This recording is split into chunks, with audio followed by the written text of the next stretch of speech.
What is your American dream?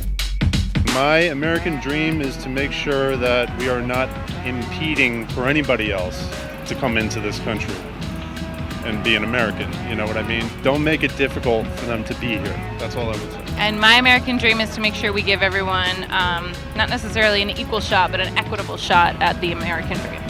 I would say my American dream is to be free in the sense where I have all the money that I need to take care of myself and my family, and to be happy and healthy. My American dream is for everybody to have equal rights and to be treated equally as we all should be. You know? My American dream is to be able to support myself, my family, and my community without the fear of being oppressed, and, you know, basically have the right to live a good life and, you know, not have anything in my way to do that. My American dream is to have people start having real conversations with each other and to start listening and to be opening to ideas and to not be all hung up with their emotion.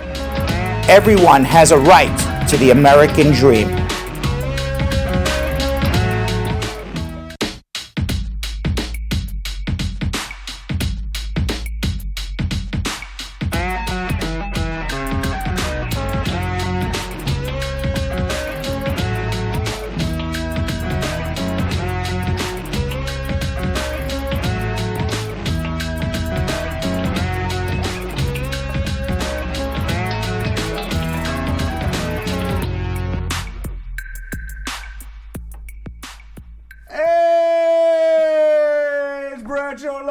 February 27th.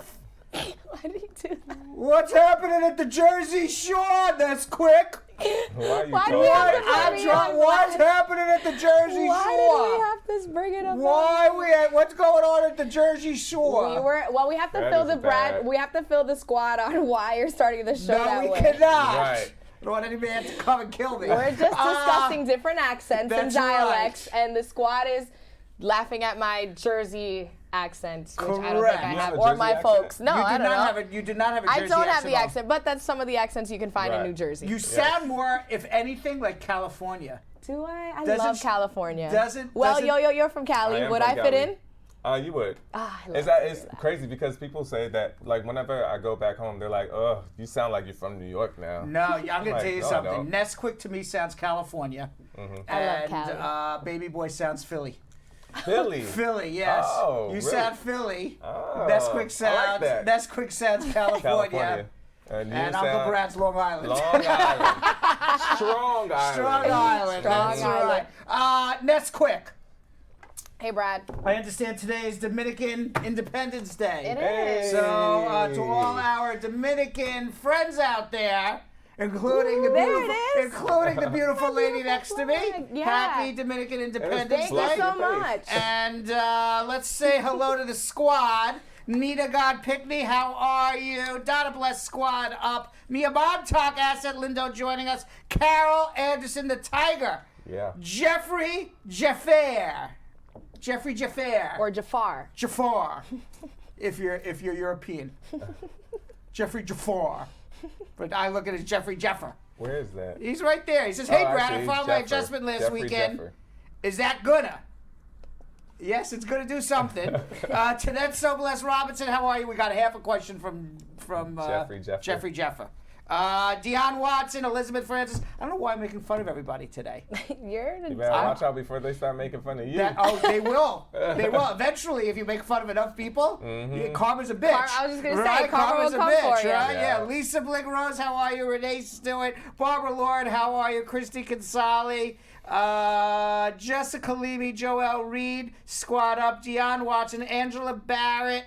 Jilly Gould is watching. Mark Stevens wants to know if he can apply for a change of status for my wife and 2 kids as a green card holder. If your wife and 2 kids are in legal status, you can file an adjustment of status for them once your priority date is current, or you can wait until you're a citizen. Who else we got here? Elizabeth Brown Walker. Brad is up, so squad up, everybody. What's so funny over there? You're laughing at something. Yeah. What are you laughing at? Ourselves. What? camera guys just want to get me when I'm Yo-Yo yawning. made Camera guy? Yo-Yo wasn't ready. And There's no camera guy. It's Julie the TriCaster guy. Well, he Who's caught him. camera guy? He caught him yawning. Wake up! The Brad show's Right. on. We have Julie the TriCaster guy. There's Maestro. I don't know who's camera guy. Is that like a new person? Is that a new person on the crew? Camera guy? Whenever they play me on the camera, they call That's camera guy? Yeah. Okay. It's a new person on That's the who crew. we'll blame. Yeah. New person, camera guy. JJ Clark, how are you? Carisha Copeland. And I said Dawn Harry. On YouTube, Nickler Sargent saying, squat up everybody. D. Bean, Alyssa Henry, Muhammad Akram, how are you? Esther Itohan, thumbs up. Yeah. Nickler Sargent,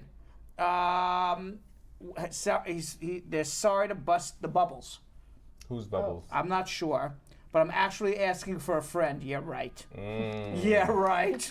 Yeah. Whenever you start a sentence with that, you're totally asking for yourself. Yeah, not only that, but you know we're going to think you're asking for yourself. So she's like a double, now the fact that she already knows or he knows that I'm asking for a friend makes me really suspicious. Well, Nicholas said that I have no reason to hide behind my friend. I can ask whatever I want. That is So right. That's this is right. true. That is very I true. believe this for your friend. All right, yeah.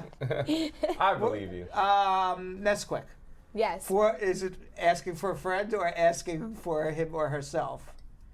Every time someone says that, I really think it's for him or herself. Okay. Like maybe they've already asked too many questions for themselves, so now they're like, this one's for a friend. Now I'm going to tell you something. There's always like, a 1 or 2% chance they're asking for a friend. Right. Okay?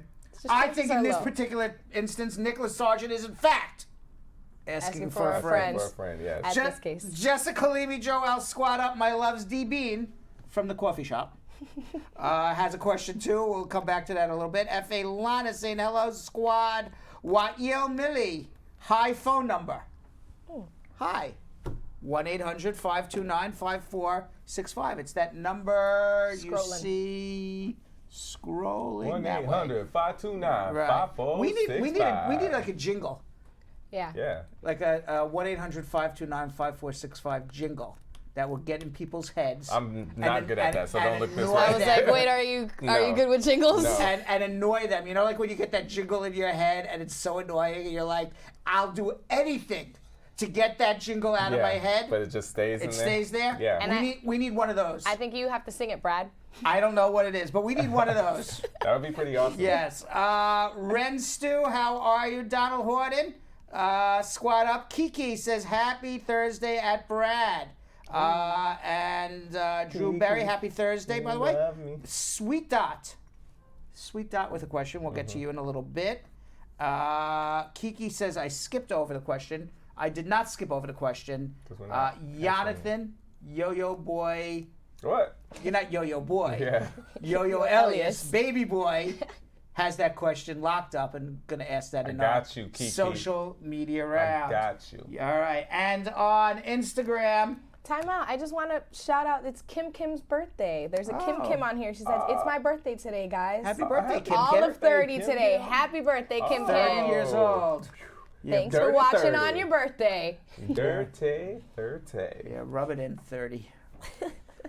Makes me You were sad. there. Was that- You were was there. that a while Out there ago, Brad? 21 years ago. 21 years ago, I was there at 30. A few decades ago. Yeah, a few decades ago. It almost seems like yesterday, but it was 21 years ago. That's like a whole other adult that could drink that. I don't That's even- how One of long. those days. I don't even remember what I did on my 30th birthday. It's okay if really? you don't. It's been a while. It's been such a long Damn. time. Oh, man. Do you remember what you did 21 years ago on your birthday? You're like, I don't know, I was like 6 or 5, right? It was like 7. 7. I remember what I did on my 30th. Wow, really rubbing it in. Leckensite Babs has joined us. George joined us. See, there's the karma, right? Mm. Right. Exactly, There's you the called karma it. coming right back at me, right? Pinky like Nouveau saying hello. Olga Pammy has joined us. Cordella Douglas double fisting with a foot. Yeah. And Yeah. Nedrika has joined us as well, all on Instagram. Now, before I get into my schmooze, and I have only the top 1,008 stories of the day that Jilly gave me, I'd like you to tell everybody what they need to do while I stretch my quads to speak to the squad. Oh, Yeah. All right, everybody on all social media platforms. First things first is I need you all to join the Facebook fan page so you can become a BIS. What is that? Very important squad member? Yeah. Or squad member, squaddy. Okay. No. What's that? I forgot something because I don't have enough devices in front of me. We're on Twitter. Oh, that's right. Periscope. Oh, Twitter. Is anybody watching on Twitter or Periscope? Jilly, can you tell me in my ear, because I don't have Twitter, Periscope in front of me, who we should be saying hello to?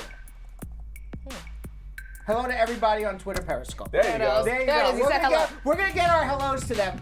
We're gonna get our hellos to them eventually. Our squad ups to them eventually. Yeah. Once I get my device in front of me. There you go. All right, so like I said, everybody, I need you guys to follow the page. You guys get the best incentive of all. You guys get all your questions that you put in at whatever time of the day it is. You can throw it in the morning. We will ask them before any questions in social media check-in. So you guys make sure you join that page. We'll accept it. Do that right now. All right, everybody on Facebook, first things first is I need you guys to share. This is how we get the show out. The only way we get the show out is through you.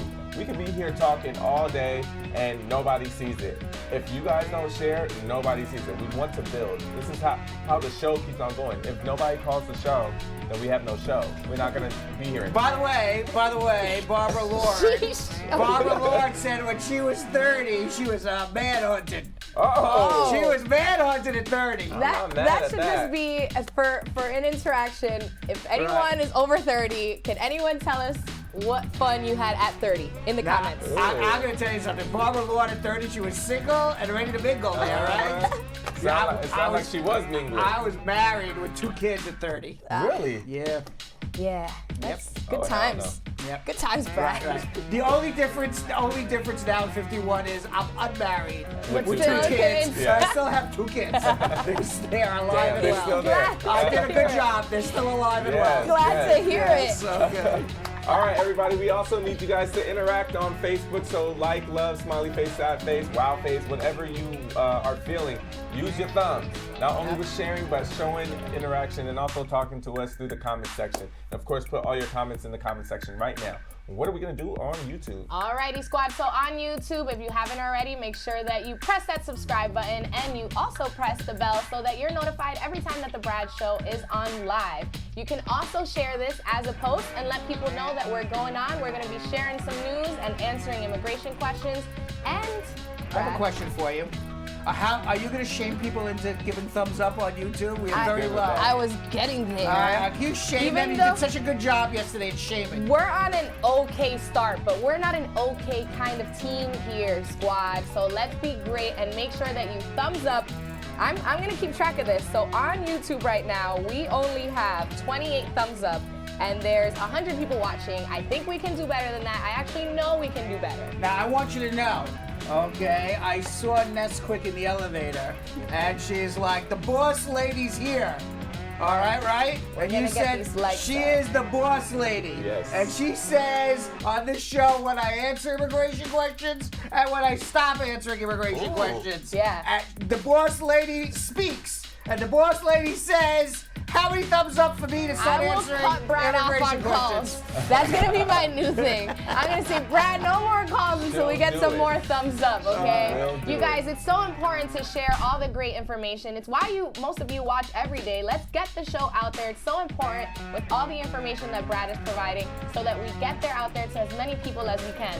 I have updates. Cordella Douglas was working 2 jobs at age 30 in Jamaica, and Quisha Copeland said she was just going to party at 30. Yeah, what else did you guys do when you were 30? I was changing diapers. Damn. No. Poor Uncle Brad. I'm like almost 30, but I don't know. I went to Atlantic City. My best friends surprised me. It was when I just moved here, so I was like lonely, and they were like, "Get on the bus." And Did you move here from Philadelphia? No, from DC. And last thing, can we go to our social? Can we get through this team? Instagram. Of course, on Instagram, Brad Show Live, and we actually have a contest going on Instagram. You're going to want to make sure that you're following us.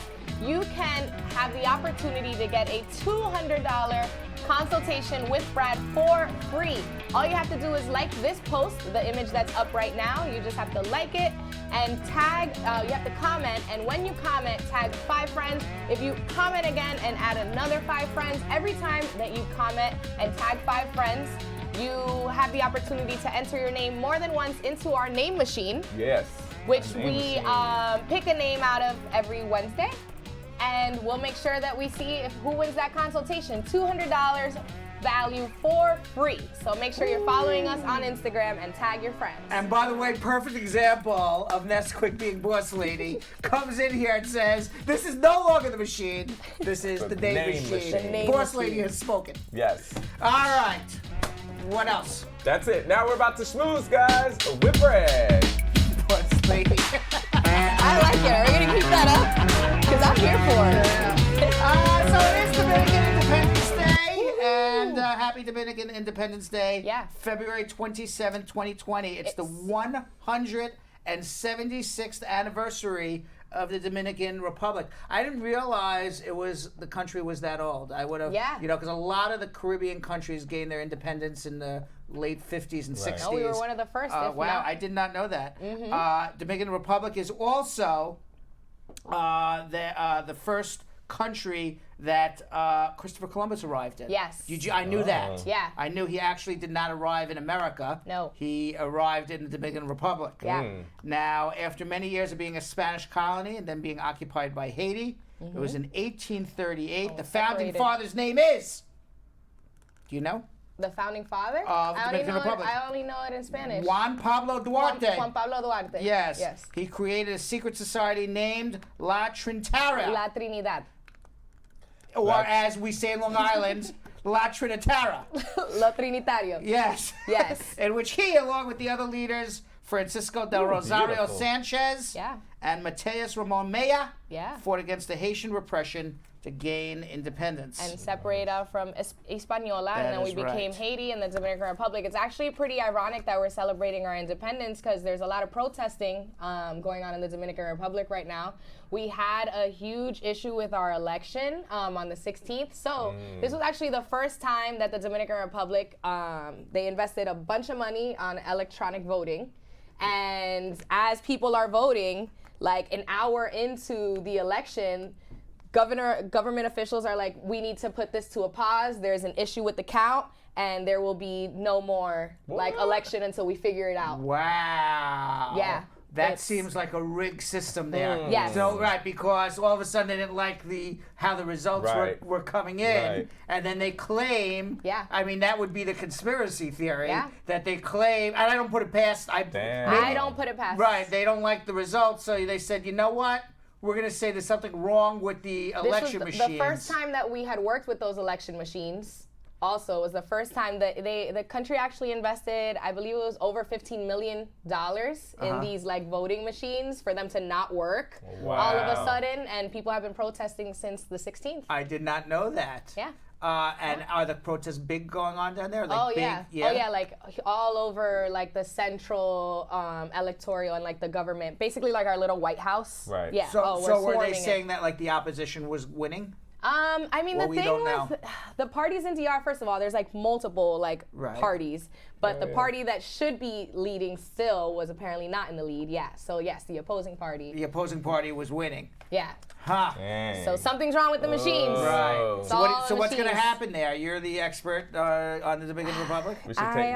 We should go I don't out there know. and I'm report. a little disappointed in the government. It's very corrupt. Where we've developed so much, but there's still, third world tendencies, and there's moments like this where unfortunately, like government officials take advantage. And here we are, but we're still an independent country. You're an independent from what? From, Right. if you're independent but you have tyranny and a dictator, Yeah. I mean, you don't have free and fair elections and freedom to do what you want and freedom to have your own representative. Yeah. How So this free has are been you? the first time that there's not like huge festival like celebration that's things sad. like back home. Oh, so There's a here lot I of am. protesting. Here I am saying Happy Independence Day, Right. and then I hear all of this. I didn't know that was going on. Yeah. Wow. That's wow. what you got me for, Brad. That's You're a right. little Dominican girl on set. Exactly. Right. That's what boss lady's here for, right? Meanwhile, exactly what I'm here Donald Trump Speaking is of taking independence. he's taking control of the coronavirus response here in the United States, and he has put Vice President Mike Pence in charge of battling the coronavirus.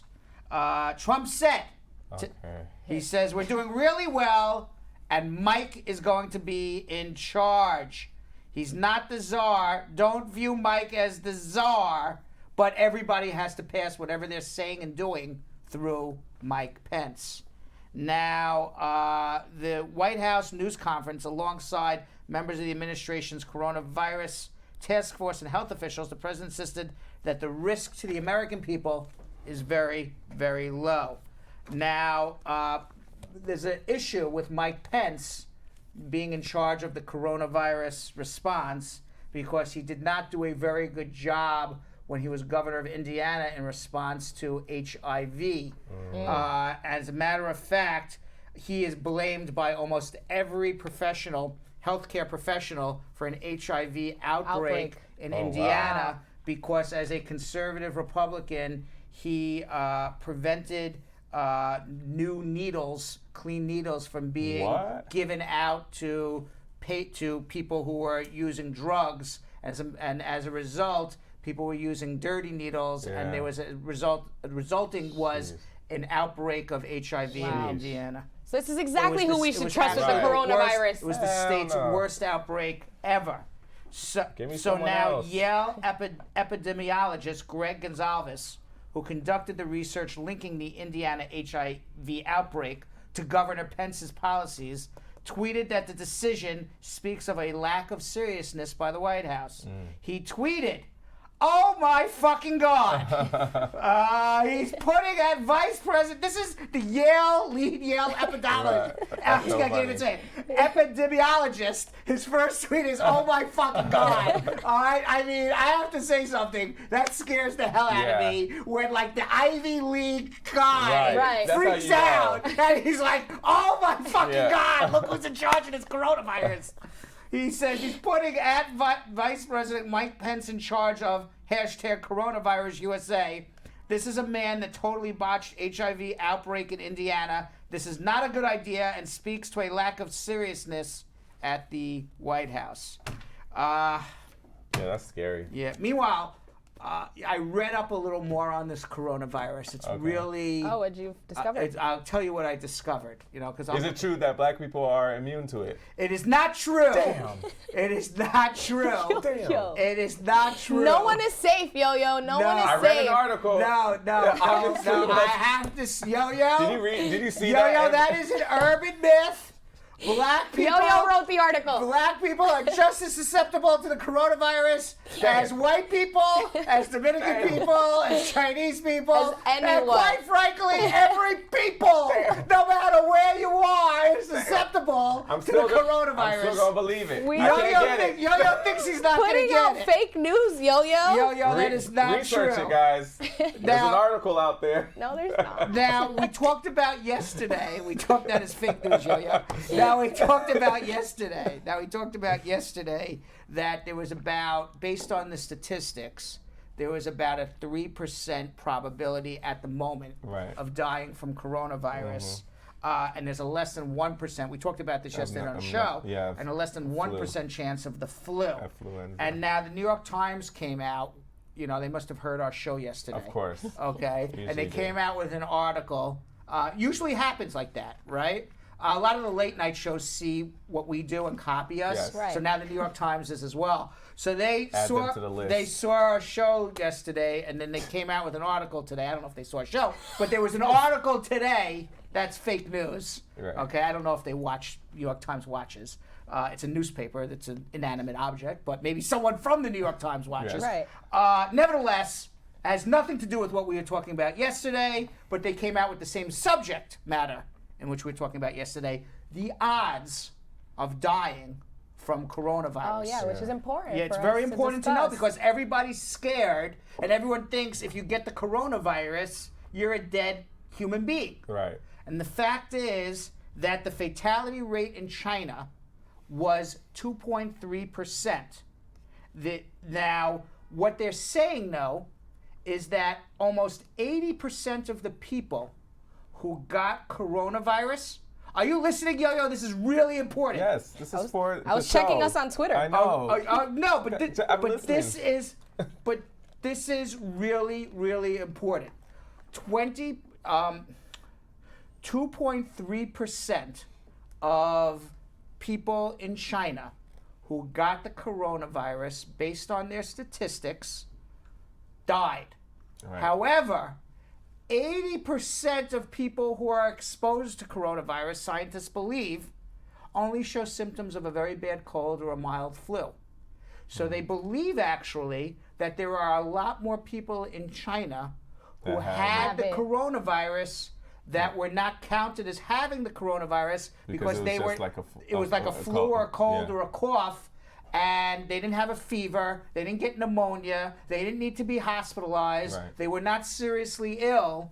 So as a matter of fact, according to this article in the New York Times, they believe actually that the odds of dying from coronavirus is less than what the statistics show now. How much lower? Nobody really knows because we don't have a full accounting Right. of too soon. of the coronavirus. The other thing that's happening with the coronavirus is even though the symptoms go away, there are now 2 or 3 cases, one in Japan, one in Germany, where the coronavirus lays latent in your body. And there was a woman in Japan who was hospitalized with the coronavirus, then recovered, was tested, no more coronavirus, and 2 weeks later got it again. Oh, hell So no. now there's a concern that even though you recover from the coronavirus, at least in these 2 patients, one in Japan, one in Germany, that it could lay latent in your body and come back a second time. I'm with Don Harriet. I think it's more serious than we know. I think that these articles, people are paying them to say this because if you know that there's something out there that's gonna like make everybody go crazy, like you're gonna have to get the media to downplay stuff. Me personally, I believe it's bigger than what they're trying to say it is. But that's just me, my opinion. This is the man who just said black people don't get it? Yeah, I mean, That you were that was like joking around. yeah, that's a joke. But I Right. definitely think just like when stuff was going on in the Middle East like a decade ago, and the media was showing stuff, they were saying that this is exactly what's happening right now, and it was like old footage, or it wasn't even footage from the place.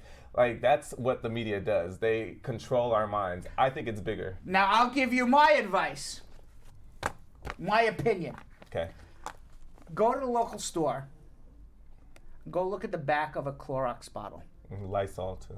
Okay? On the back of a Clorox bottle, it tells you all the different diseases that the Clorox bottle, the bleach will kill.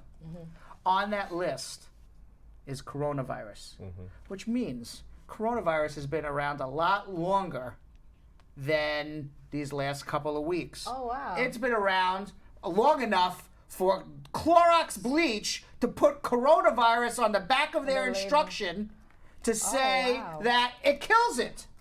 So my belief is coronavirus has been around forever. Most people got it and just thought they had the flu or a virus. And unfortunately, there was a huge outbreak in China because people started eating raw animals. It's like Ebola. It's been around. It comes, it goes. It comes, it goes. And I believe rather than they're putting out fake, this is my opinion, that rather than they're putting out fake articles to downplay it, I believe the news is upplaying it because people are freaking out and they're watching the news and they're buying the papers. Oh my God, the coronavirus is coming. Regardless, That's my opinion. Regardless, between both of our opinions, the news is lying to us. Damn straight. There you go. Damn straight. That But we you could- know who we doesn't could lie, agree. guys? Us right here. We shut down. All right. Meanwhile, the CDC, the Centers for Disease Control in Atlanta, Georgia, a place that Yo-Yo likes to go to. Yeah, what? Right. No. No? No. You don't like to go to Atlanta?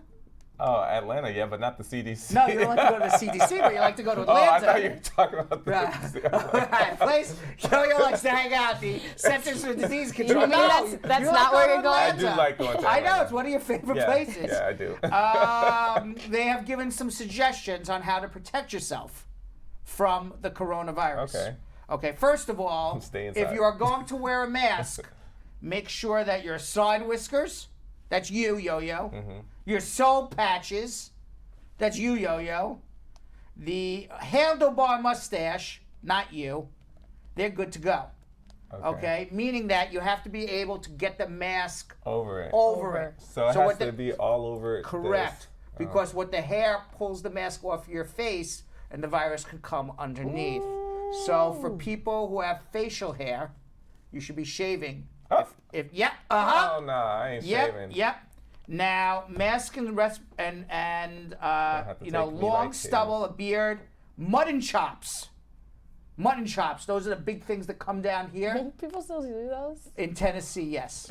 Nowhere else, but in Tennessee, they have those mutton chops. Oklahoma. Oklahoma, too. Yeah. All right, if you're listening in Oklahoma or Tennessee, you got one of these babies? Cover up. Cover up. That's not going to help you protect you from the coronavirus. How do you cover that? So, really, if you got those mutton chops, you gotta really think long and hard. Am I going? Is it worth it? Am I going for the look, or am I gonna live? Yeah. Right. All right. I'm gonna live for this look. Life, look. Should I look good? Should I be alive? Wow. Look good, be A alive. lot of people want to do both, but it's a risky time right now, team. So take care of yourself. Now, whether you have facial hair or not, okay, the CDC also says you should be washing your hands frequently. That's the most important thing you can do, along with staying at home when you are sick. The reason you're staying at home when you're sick is because you're being a good Samaritan by not infecting others. The reason you're washing your hands is because the virus lives on surfaces and the virus lives on other people's bodies. It's airborne, right? It's airborne, but it's airborne. It doesn't fly. It doesn't have wings. Okay? Viruses don't have wings. They're not like bugs. So when a virus is airborne, it's actually being carried by dust particles. All right? So what happens with dust particles? It lands on your hands. It lands on a desk. It lands on your phone. It lands on somebody else's phone. And then you touch it. Jeez. Now, when you touch, this is how people get sick. You touch it. It's not going in your hand. It's not. But what happens is you go, now, God forbid there's coronavirus on this desk. And I go, oh, you know what? I'm going to lick my fingers. I'm going to, stick my hand in my ear. You don't wash your hands before you eat fries. Or like just what I'm doing right now. You know what? I have an itch on my nose. I'm going to itch my nose. Or you know what? I have an itch on my eye. All of these things. Bite your nails. Right, bite my nails. All of these things that you're doing with your hands, your mouth, your nose, your eyes, your ears, they're all holes into your body. Yeah. And then all of a sudden now the virus that's on your hand is now in your body, which is why they're saying wash your hands. Now they've also warned older and at-risk travelers to avoid Japan, Italy, and Iran. I would think that if you're an elderly person, you're a sickly person, or a young person, those are the people who would be most at risk of having serious complications to coronavirus. Yeah. Only I'm just basing that on my own assumption because those are the at-risk people for the influenza virus as well. On a side note, my son is on a program, and he was supposed to go to Italy on this program, and they've canceled it now. They're going to Cyprus instead now. Wow. My little cousin, she actually just got accepted for study abroad in South Korea. Do you think they're gonna cancel that? Oh yeah. Yeah, they should, right? Yes, absolutely. But how about they don't? I would not be going to South Korea right now. I'm about to text her. Yeah, you text better her. not go. You say, "Hey, cuz, stay right where you are." Right? Yeah, I don't want you getting no coronavirus. Yeah, she's 16. Is that too young? She should. Yeah, too young to go. Too young to go to the coronavirus zone. It's risky. No. Very risky. Yeah, I wouldn't do it. I just read that most of the largest French companies right now have suspended all of their employees from taking international business trips. Oh wow! So French companies, you're not going on any business trips. They're not risking it. The French aren't risking it. I don't blame them. Now people are so scared that the stock market is in a tumble. I don't know if you noticed this or not, but the stock market is down more than 10% since the coronavirus. Why is this? Because people are going to be staying at home. Yeah. They're not going to be spending money. This is what we don't realize. We get a lot from China. Right. Okay, they're going to be staying at home, not spending money. People in China are not going to work. The products are not going to make it out of China. People are not going to get on planes to do business. Plane travel is going to go down. It's a domino effect. Okay, Apple iPhones are not going to be shipped. Where are they? They're in China. Have they stopped? There's part of the supply chains are all being stopped. So now the stock market is down more than 10%. Now at more than 10%, they call it a correction of the stock market. If the stock market dips more than 20%, they call it a bear market. We're now in a decline, in a recession or a depression. Oh, wow. We are getting there. We had the largest one-day drop in stock market history today. Ever. Ever in the history of the stock market, and the Dow Jones never dropped as many points as it did today. Okay, now Donald Trump, he's yelling, "There's nothing wrong here.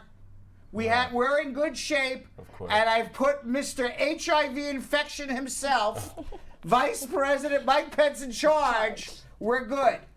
Now why I can't read that. It says low ratings, fake news at MSNBC. They're all doing everything possible to make the coronavirus look, this is what Donald Trump says, look as bad as possible, including panic in markets. If possible, likewise, the incompetent, do-nothing Democrat comrades are all talk, no action. USA is in great shape. Why is Donald Trump... That's all he has. Now, why is Donald Trump saying all of this? He's saying all of this because we have an election coming up in, what are we now? We're now March. In about 7 months. Yeah. Okay. Now, nobody likes Donald Trump. Even the people who support Donald Trump, for the most part, think he's a jerk. Right. Okay? When I speak with Republicans, they all say the same thing. We don't like really what he has to say. We don't like how he talks to women. We don't like how he deals with women. We don't like his rough attitude. We don't like that he's tweeting all day. But you know what? We're going to support him anyway because they're all supporting their own pocketbooks. We've talked about this time and time again. A vote for Donald Trump is a selfish vote for your pocketbook. That is for middle class, upper middle class, wealthy people, not working class people. Okay.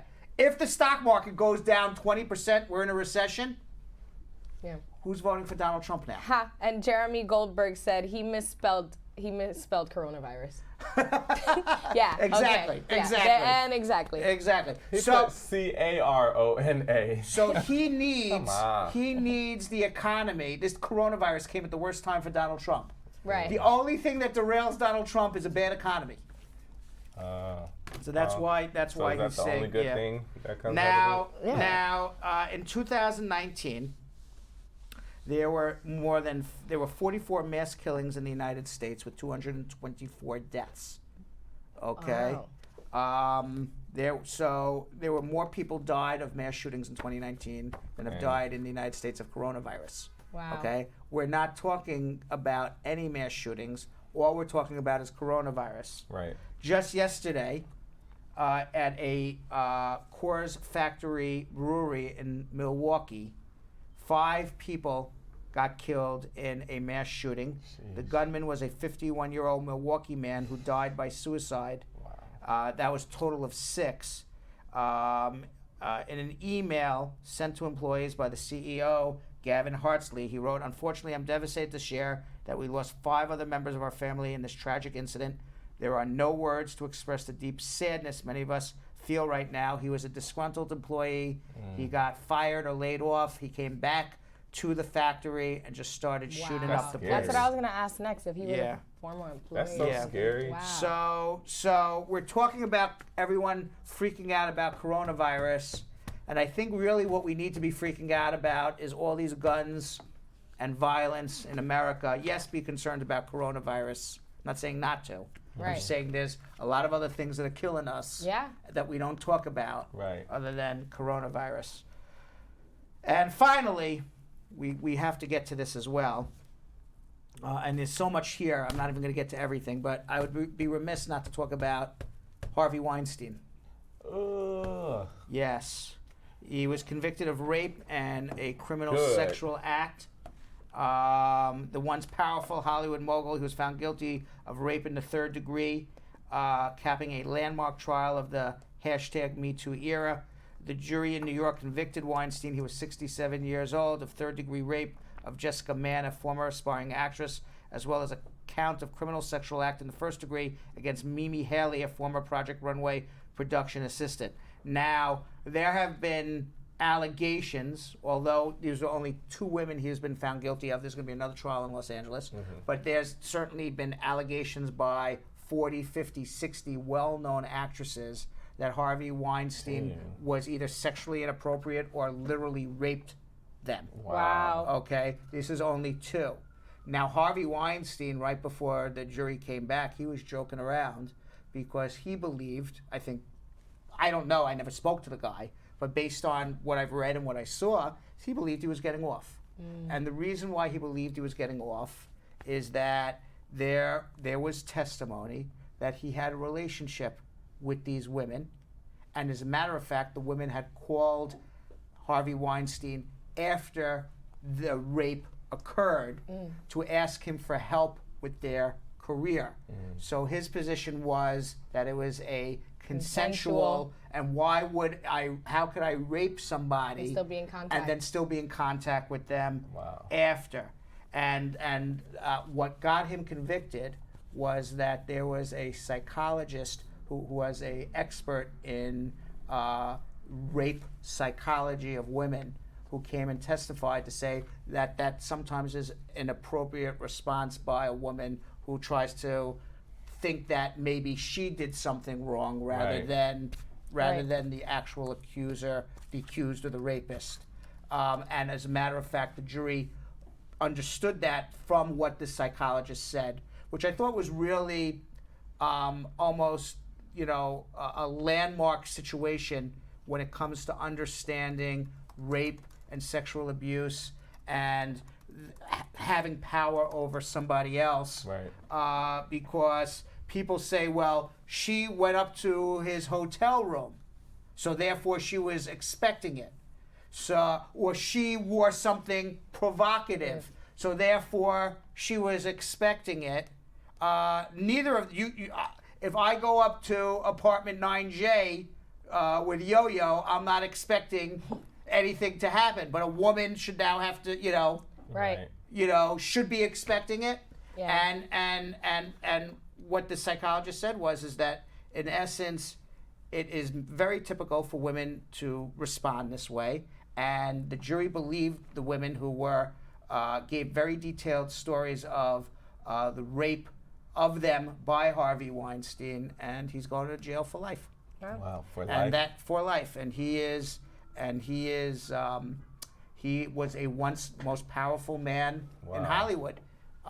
He produced Shakespeare in Love. Wow.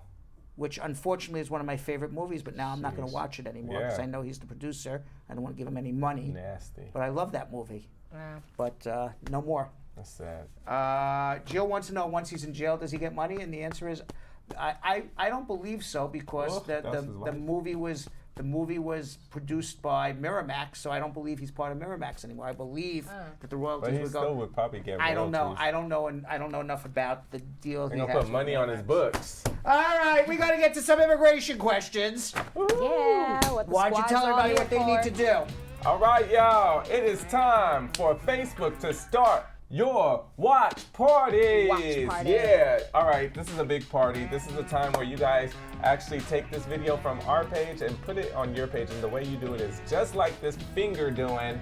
Go to share. A couple options down. It says host a watch party, and look at how she taps start. Yep. Just like that. And she's sharing. Beautiful. All right, so everybody start your watch parties, and I need you guys to please confirm in the comment section. I need to know that you guys started it. If I only see 2 or 3 people starting the watch party, then it's disrespectful at Yeah, this point. we're inviting you to a party into our Brad Squad home. Yeah. And we want to bring more friends. That's what sharing is about, guys. We need to get this information out there. You guys know how great Brad lets us know, answers all these questions, all this information.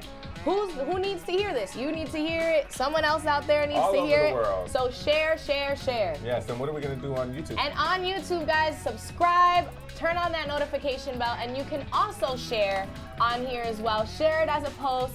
You can go ahead and share it in a text message, send it, direct message, everywhere. We need to get the word out there. Brad is about to answer your calls and your immigration questions, and maybe your question is the same question that someone else has out there. So we need to spread the word. Make sure that you're following us on Instagram as well, at Brad Show Live, where we are still hosting our consultation, our free consultation on there. So make sure that you find that post, that you like it. But you can also share our show on Instagram. If we're live, we are live on Instagram right now, so you can share that into someone's DM.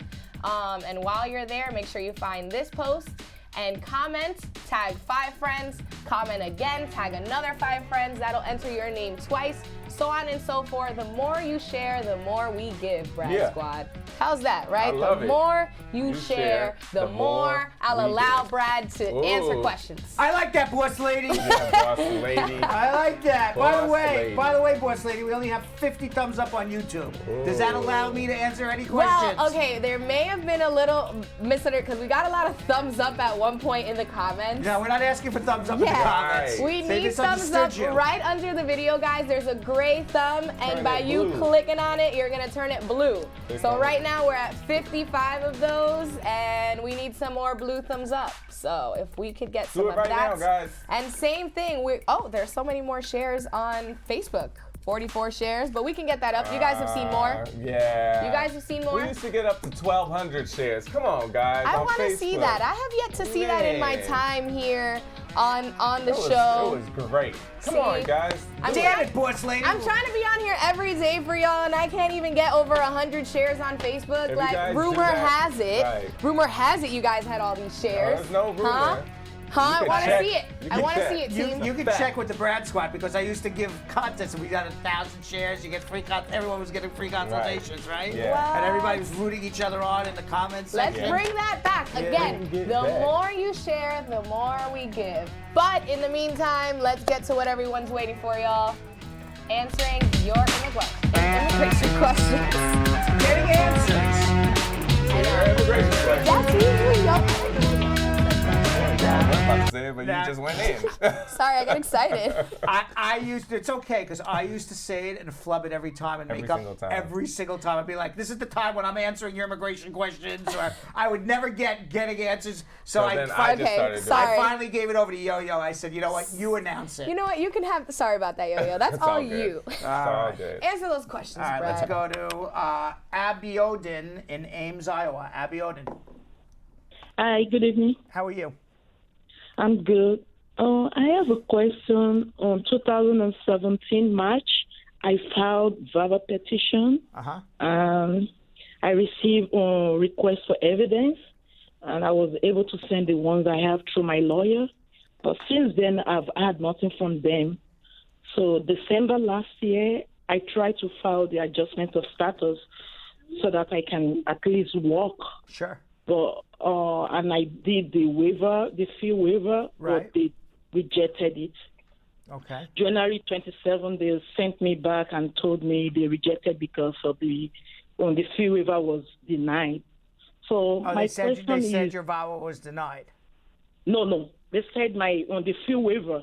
Okay, did for you the all adjustment right, of- well then did you correct the problem with the fee waiver or did you just pay the fee? What did you do? I've not done anything. I just want to ask question before going ahead to do it. My question is, can I just go ahead and pay for Yes. the Yeah, okay. the easiest thing, if you have the money, just pay the filing fee so you can get your work permit. You'll make the money back. Okay. All right? Okay, even though it's since 2017. Yes, as long as you have a people were pending, as long telling as you have me- a pending VAWA case, you can file an adjustment. Just pay $1,225, file it with an I-765, get your work permit. Okay, thank All right? you. You're welcome. Let's go to Benice in Brooklyn. Benice, Hi, good good evening. evening. How are you? I'm good. What can I I'm do to help you? requesting my citizenship on the 16th of January. And then about Bernice, are you in a UFO right now? record that. Bernice, it sounds like you're getting abducted. Bernice, are you with us? I never did. Bernice, hold on one second. I think she has she's getting abducted. Yeah, that sounded. Right? There's like, you're like, Bernice, are you okay?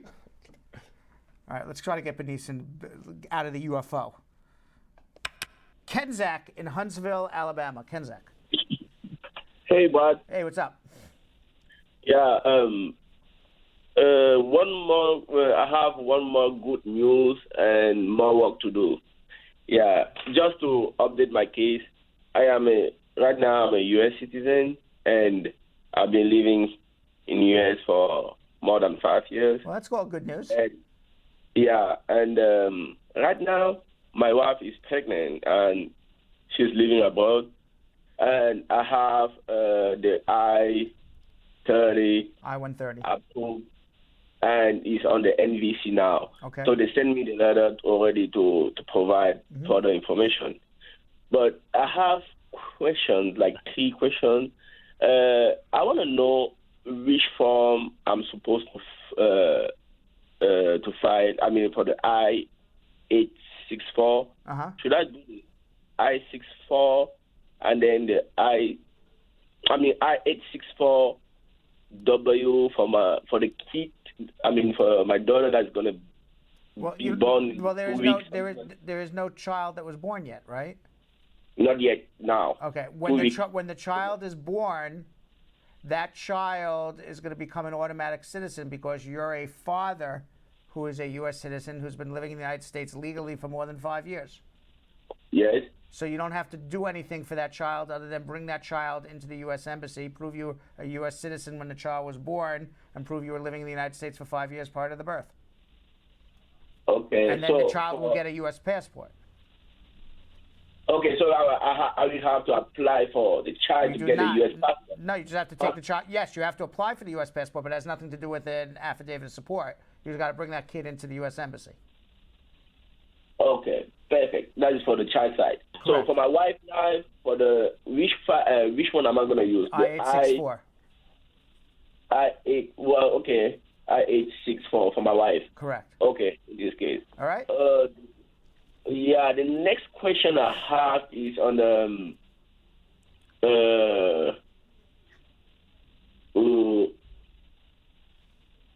for the child on the application for I'm waiting for the question. Yeah, Kenzik, I'm falling asleep waiting for you to ask the question. What is the question? No, the question. No, I mean, my question was just on the procedure. I have to apply online on the. I know there's a GS form for the child. You go into the U.S. Embassy and submit a passport application for a U.S. passport. That's what you do for the child. There's no DS form. Hold on, you need help. Okay, we're fumbling around here with questions. Let's try Bernice again. Hopefully she's out of the UFO. Bernice. Hello, good evening. Now I hear you. What's going on? It sounded like you were getting abducted before. I did my citizenship on the 16th of January. Uh-huh. I passed the exam, but when I was waiting for the letter to do my swearing, I got a letter from them saying they have records show that I've been out of the country for more than 5 months, which I didn't. The longest I stay was 3 weeks. Okay. So you got to prove that. So how can I prove that? I copied all of the page of my... There's entry and exit documents for when you come and when you leave. You have perhaps you have work records. Yeah. You were here working, so show your pay stubs. Yes, I'm here working. All right, so show your pay stubs. Show that you were making deposits into your bank. Show activity. If you have credit card bills, that you were charging your credit card in Brooklyn instead of South America. wherever you're from? But I photocopy all the page of my passport. I just and finished. I I just finished telling you what to do. You got to prove your physical presence in the U.S. Okay. All right. So what you did is fine. You said, "How do I prove it?" I just told you your pay stubs, credit card bills show you were physically here. Your activity here in America. Could I use my tax paper? Your tax paper shows you filed a tax return on a specific day. Okay, you could have earned $100,000 while living in America for 3 months and been out of the country for 9 months. So what does your taxpayer papers prove? It doesn't prove anything. What proves something is your physical activity in America. What is your physical activity? Listen to me. What is your physical activity? I went to the bank. Here's the records. I used my credit card. Here's the records. I went, here's my pay stubs. I worked every week. Here's your physical activity, not a tax statement that shows Should what I you earned show for the them year. 5 years? Should I show them exactly 5 years of my pay? I don't know. Yeah, that would be good, but I don't know what they're asking. So perhaps you want to come in and see me before you screw it up. So hold on one second. Let's go to Cadian in the Bronx. Cadian. Hello? Hi, Cadian. Somebody crying Hi, in the background? how you doing? Who's upset in the background? No? Okay, hold on.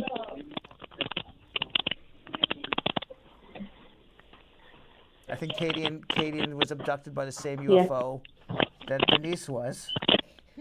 Hi. What's going on here in New York City with these UFOs today? No, I'm Cadian. sorry about that noise. Okay, so I have a quick question. Yes.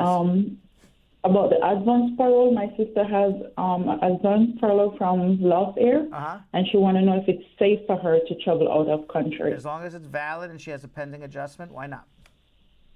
No. Okay, she's just afraid of maybe what is going on. The only thing she's got to be afraid of is coronavirus on an airplane. But she doesn't need to be afraid that she won't be allowed back as long as she has advanced parole and she has a pending adjustment.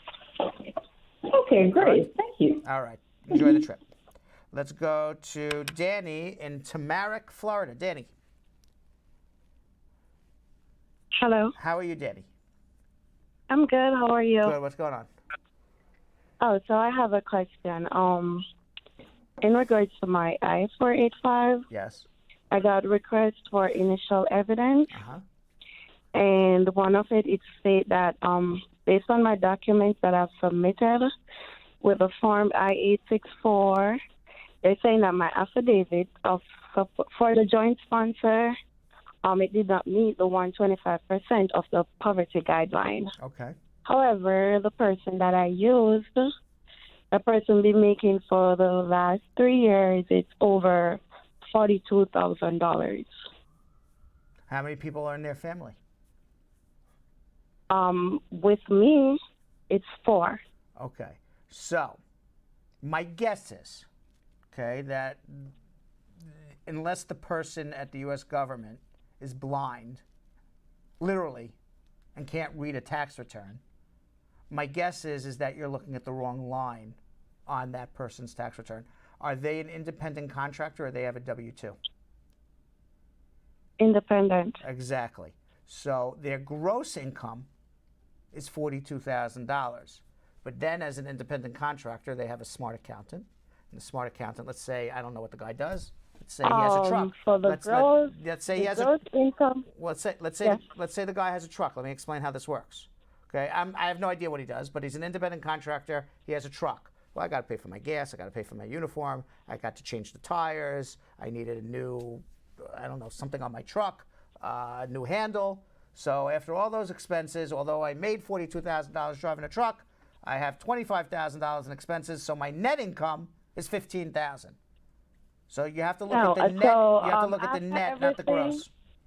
I look at the net. I'm talking the net because being the fact that he's an independent, he works for himself. He's an independent contractor.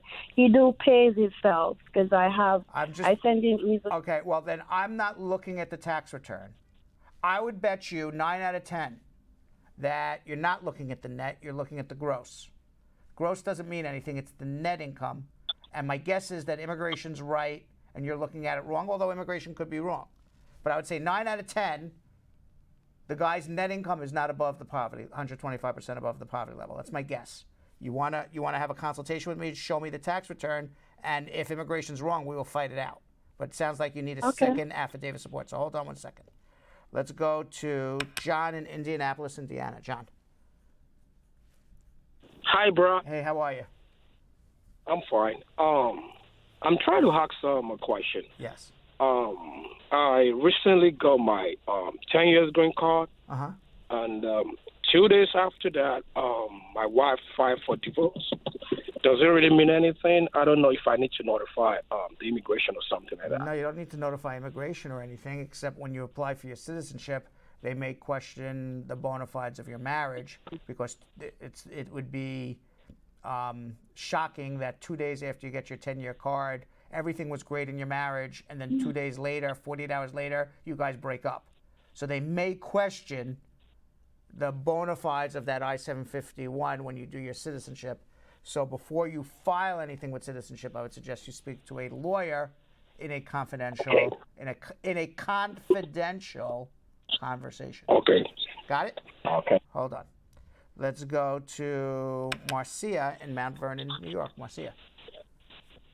Hi, Brad. How are you?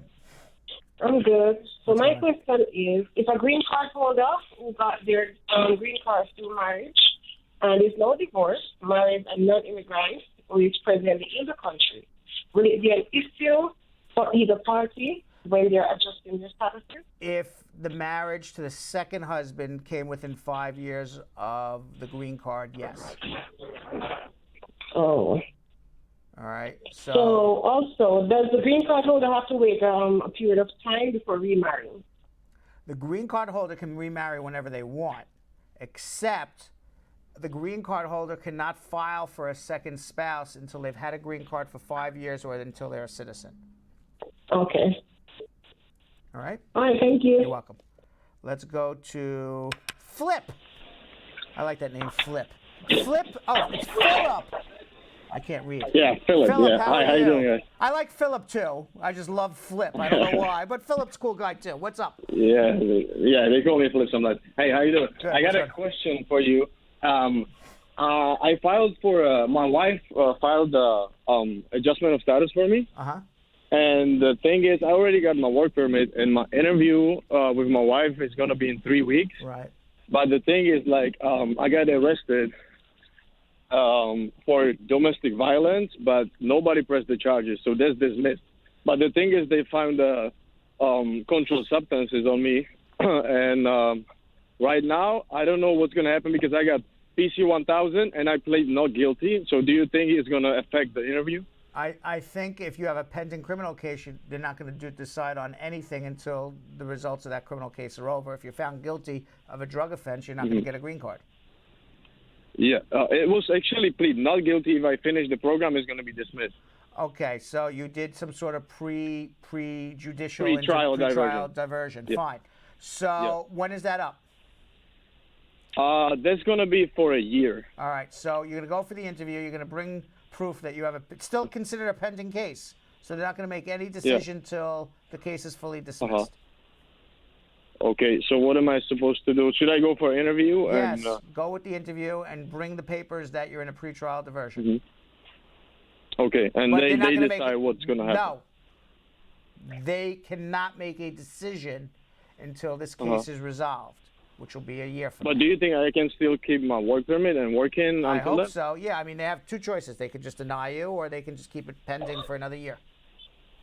Oh, I see. Okay. All right, yeah, that was And if they about it. deny you, then you'll just have to refile again. Okay, but can I stay in the country? Based on what you told me, yes, I'm not. Eventually, you'll get your green card. I just don't know if they'll deny you. You have to refile again, or they'll just keep it pending. Oh, okay. All right. All right. All right, thank you. Appreciate it. All right, let's go to Raziel in Lancaster, Pennsylvania. Hello. Hello, good evening. Good evening. How are you? Yeah, I'm good. I'm calling because I came in 2007. I came in 2007, and then in 2010, I had a DUI. After that, I completed a ARD program, and then in 2015, I got arrested for invasion of privacy and misdemeanor. And then a year What was after that, you had a DUI, and what was the misdemeanor for? for invasion of privacy. Invasion of privacy. Yeah, I This had is to all- register for it. This is all after you got your green card. What was that? This was all after you got your green card.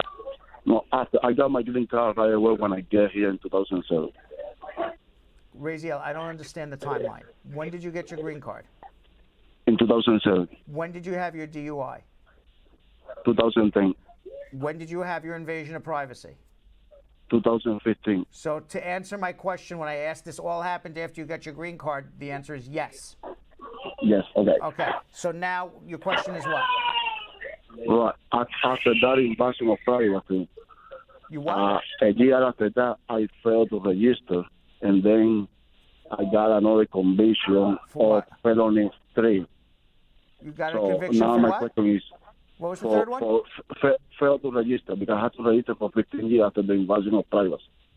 Threatening what? I have to register like as a sex offender. Oh, sex offender. Yeah. Okay. So if you, For what was, 15. did you register as a sex offender? Yes. Okay. So if you register as a sex offender, you're a deportable alien. Okay. So there's even if it was a misdemeanor.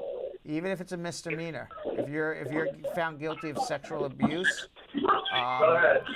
it could be a deportable offense. You need to have a consultation. We need to review everything. So hold on. There's a lot going on back there in that UFO. Yeah. I don't know who's screaming in the background. Yeah. But he has DUI, invasion of privacy, sexual abuse, that he had to register on the sex offender registry. It's a lot to go on for me to answer those questions with kids screaming in the background. Yeah. And on a live show. On a live show. And I don't understand what he's saying to me. Yeah. He had a very thick accent from somewhere. Consultation. He needs a consultation. All right, let's go to Jallo in Columbus, Ohio. Jallo. Hello. How are you? Good. How are you doing? Good. What's going on? I have a question. I am a permanent resident. I filed for my husband last year, January, and we haven't heard back from the USCIS. He overstayed his visa. When he was filing, we did not provide the proof of I-94. My question is, can he that led to his denial if we did not provide the I-94? No, won't lead to a denial. Do we need to get the I-94? Does he have a visa in his passport? He lost his first passport. Okay, so then you can go onto Google. And I called. You don't have to call. There's something called Google. Okay.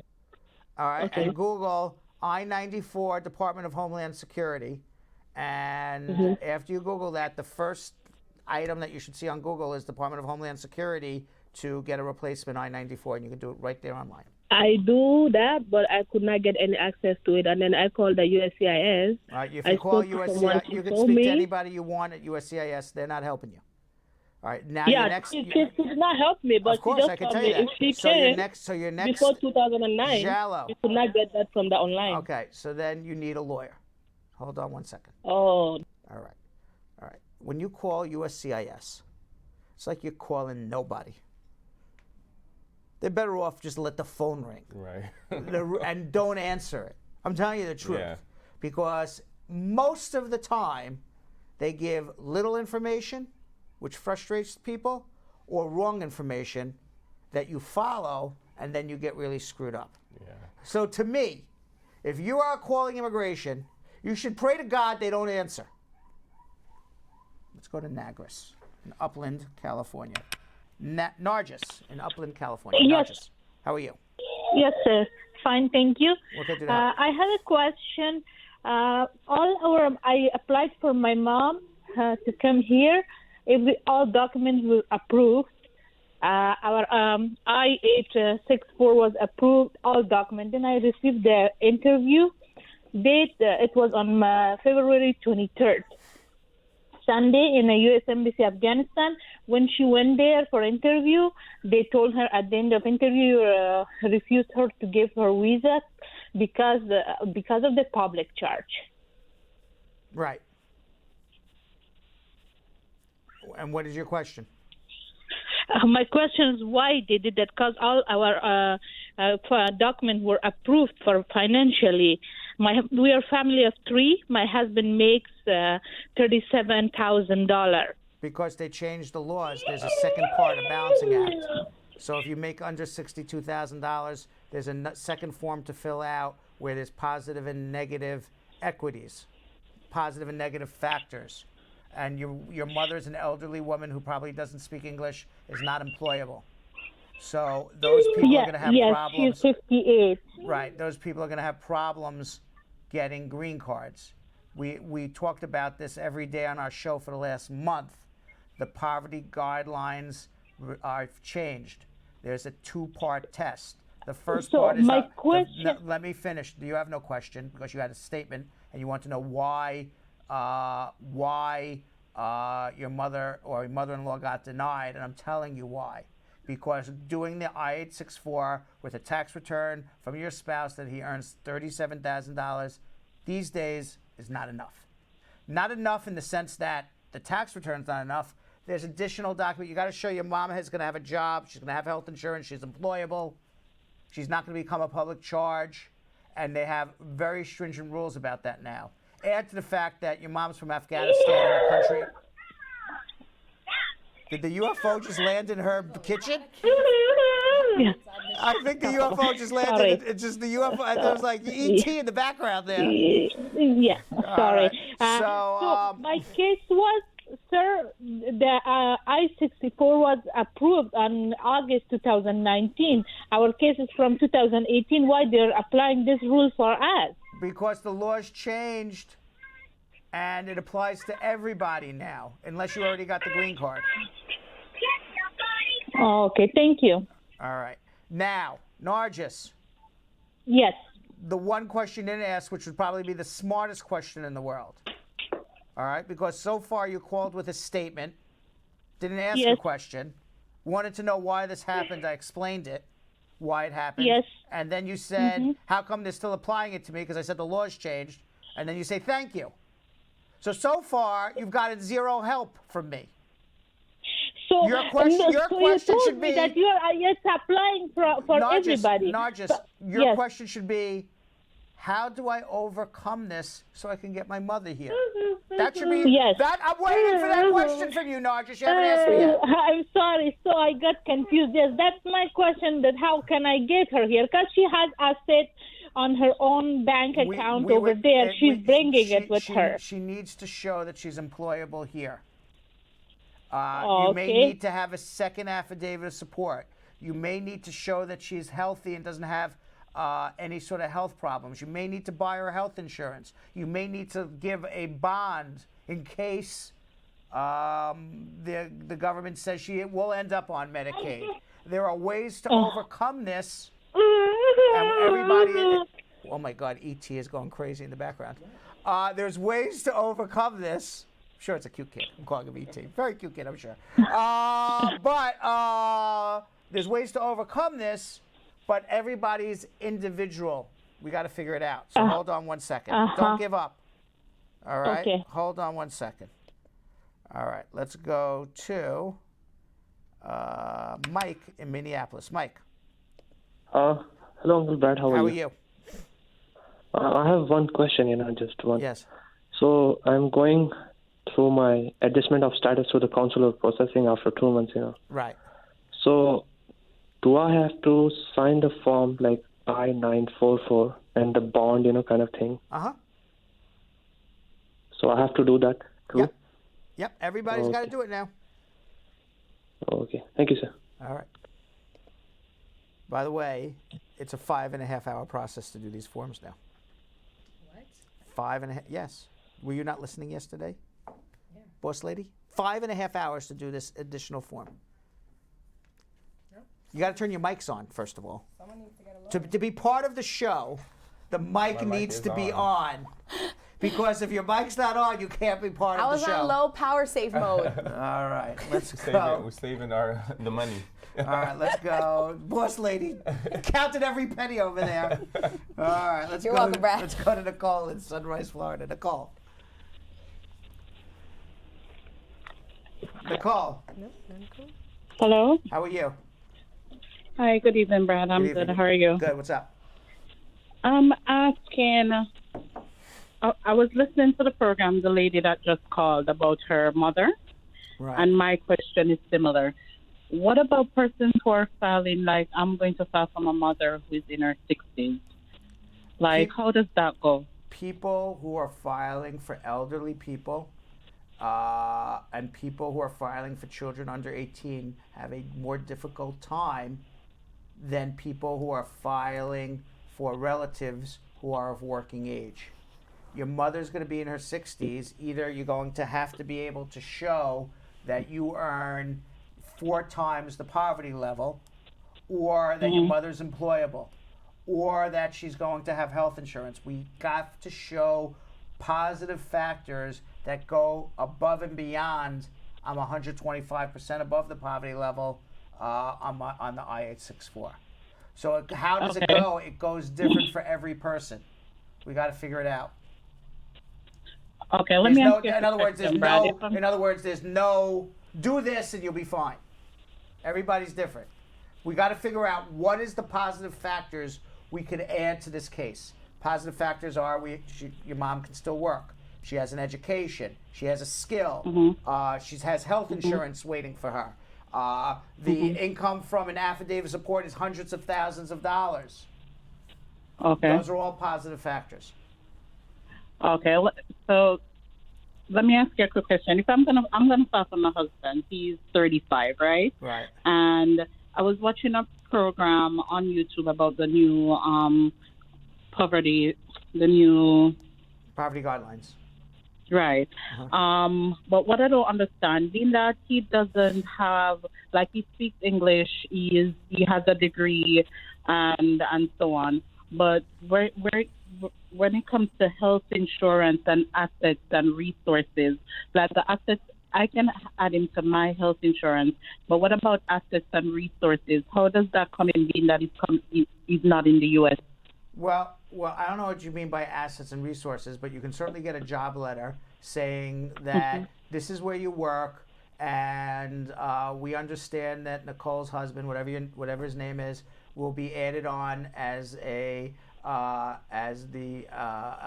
spouse on a family plan of health insurance, that he will be covered on XYZ health insurance, and let the job write down what the health insurance plan is and everything else, and that this man's going to be covered.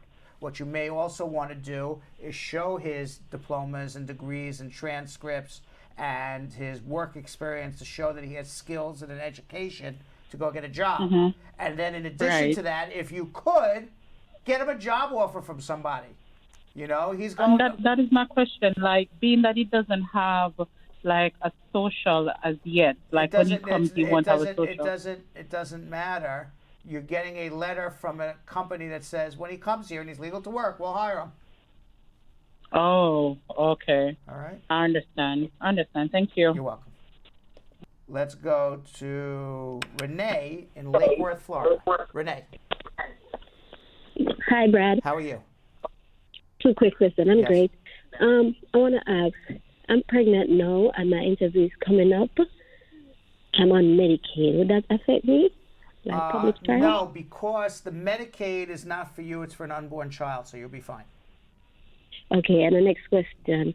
I sent in my medical like 60 days before, and I get a courtesy letter. Right. So when I'm going on an interview, should I do a next medical? If you can and it doesn't affect your pregnancy, yeah. All right, thank you. You're welcome. All right, so I don't know if you guys know this or not. I'm going to fill you in on a secret. All right. Here at Spar and Bernstein, we handle more than immigration cases. In today's Spar and Bernstein close-up, personal injury attorney David Levy talks about a question he's often asked by clients. Let's watch.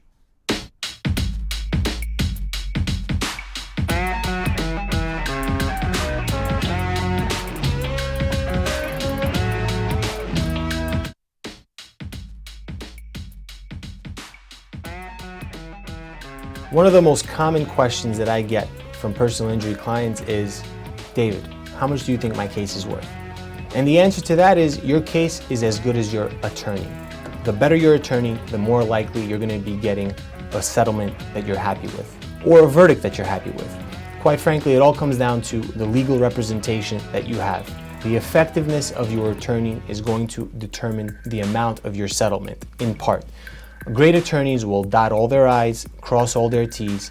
They're going to apply something what I like to call TLC to your case. That's tender, loving care. An attorney who is well prepared, who is competent in what they do, who is a great writer, who is a great oral speaker, who knows the law inside out, who has great customer relations, is going to maximize the chances of you getting a settlement that you're going to be happy with. Another factor, aside from having experienced and competent legal counsel, is it comes down to the injury that somebody received. A broken back is worth more than a broken toe. A broken arm is worth more than a sprained neck. So obviously the extent of the injury suffered is going to determine the eventual outcome of the case, which is why I believe the standard is not what every case is worth. It's really impossible, and any attorney who tells you otherwise is doing you a disservice. It's impossible to predict what a case is worth. A better way of looking at it is, did your attorney get you maximum value for your injuries, for the type of case that you have? So if somebody is in a car accident where they're rear-ended and they suffered a broken elbow, one attorney may recover $300,000 on that case, another attorney might recover $50,000 on that case, and another attorney might recover $20,000 on that case. The different recoveries, there's a lot of factors that go into determining what a particular recovery will be, but it all comes down to effective legal representation. Successful results do not guarantee a similar outcome in the future. Now, I do have to remind everybody that if you did not get your immigration questions answered by me on the telephone, we are going to have a social media round in about 10-15 minutes. You can drop your questions right now in any of the comment sections on Instagram at Bradshaw Live, on Twitter and Periscope at Bradshaw Live.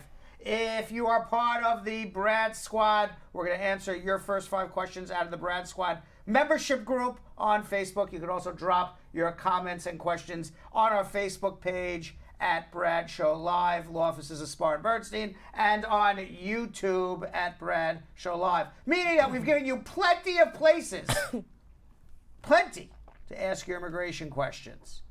Also, if we don't get to your immigration questions, because I can't answer them all on a live show. Why?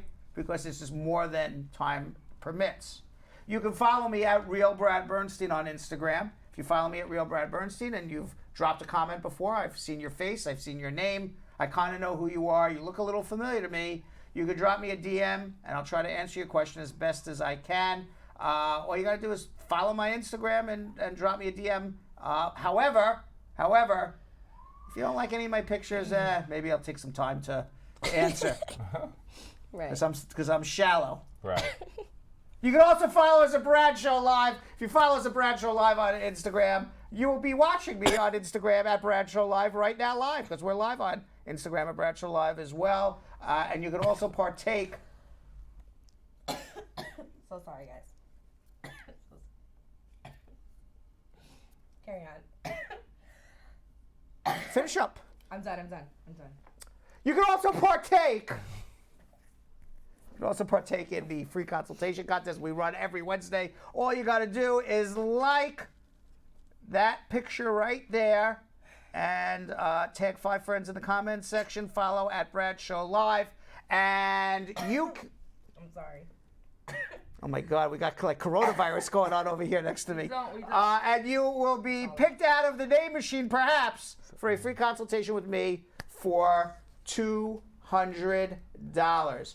Now, in the meantime, Vanessa spoke with the Spar and Bernstein personal injury team, Moshe Baruch and David Moreno, about a recent case in which they recovered over 6 figures for a client who was injured in a bicycle accident involving a police officer. Let's watch. Hey Brad Squad, Vanessa Contreras here, and I'm with Spar and Bernstein's personal injury attorneys, Moshe Baruch and David Moreno, and they recently won a $75,000 case for a client who was in an awful bicycle accident. David, can you share the details on the case? Yeah, absolutely. We had a client that used his bike as a means of transportation to ride from Queens County into Nassau County, which sounds like a lot, but really it was just a border town to another border town, so about a 20 to 30 minute bike ride. Unfortunately, in Long Island and in some parts of Queens, they're not as great bike lanes as there are in New York City, Manhattan, and Brooklyn. So while riding his bike to home from work one day, he got, as we learned in colloquial lingo, he got doored. Right? And unfortunately, the person that doored him happened to be a police officer. And not only was he a police officer, he was a Nassau County police officer. When the door struck him, the client was thrown into traffic while other cars were coming, and luckily was not hit by any of the other cars, but he was hit into oncoming traffic. He suffered several injuries, mostly to his lower back, his mid-back, and his upper back, herniations, bulging discs. In the scope of personal injury cases, not the most serious injuries, but also not, anything minimal either. So for us, in his case, Nassau County is an extremely difficult jurisdiction to deal with, and we're not dealing with an insurance company or a private company. We're dealing with the town, the city itself, and getting them to compensate someone for injuries is never easy. They want you to prove your case before they put any money on it. And this is very similar to, another case that Moshe and I had the pleasure of talking to you all about recently, where throughout the process, we were prepared, we had all of the medical records, we even had the video surveillance of the accident, and they refused to give us $1. So I got to say my favorite 5 words, and as a former prosecutor, as a former defense attorney, I can say it now without feeling guilty at all, which are, put 6 in the box. Let's go, right? If you're not gonna give us anything, then let's go. Yeah. So in this case, you were suing Nassau County Police Department for damages? Yes. One of the things in this case that was preventing us from settling it before trial was the fact that this cop had his sirens and his lights on, which means that he was involved in an emergency operation. That's the standard that they use when they have their sirens and lights on. But we were successfully able to preclude that from coming into the trial and even being mentioned in front of the jury, because we said all he was doing was giving a ticket to the person in front of him, although his sirens were on. There was actual video surveillance that showed the sirens on. But the issue was, by law, we argued that it wasn't an emergency operation. And the fact that we got that removed from trial, now the burden is not higher, right? Now the burden is just ordinary negligence. And if the police officer failed to look to his mirror to see somebody from behind him and then open the door, he's negligent as a matter of law. Right. And David Moreno tried the case, and he was successfully able to do that. Is there a difference between suing the police department for damages rather than a company? If a police officer is in pursuit, right, of a crime or something like that, and his sirens and his lights are on, then they're immune from any liability whatsoever, Just unless like an ambulance or correct. As opposed to a private commercial vehicle, if he blows the red light for any reason and he strikes somebody and hurts somebody, he's negligent. So basically, the law is this: if the police officer is not in an emergency capacity, all the same rules of the road apply to him the same way they would apply to anyone else. And the interesting thing about this case, and I think the reason why we were able to recover such a high amount for our client, is unfortunately, this hurts me to say it as a former prosecutor, this cop literally made up his story and tried to create a narrative that fit what he was trying to allege. And what it boiled down to was that this cop decided on a summer day to harass a group of young African-American men. And he said that these men, not even men, boys, they were teenage boys, had apparently been throwing water bottles into the intersection, and that he received a call that these boys were throwing water bottles into the intersection. So he testified to that. So the simple questions we asked him was like, all right, cool. Did you recover any water bottles from the intersection? Were these boys carrying any water bottles? Then he said, no, they weren't water bottles, they were water balloons, right? So under oath, he changed his story several times. Then he proceeded to say that he spoke to the kids, they were nothing but perfect gentlemen, he was gonna let them go, but he wanted to check their IDs first, right? So he goes into his car, he's in his car, and at the same time, our client is riding his bike with the rules of the road the way he's supposed to. He stops at a red light before he goes to the intersection, he's riding very carefully, he's an older gentleman, so he's not going fast.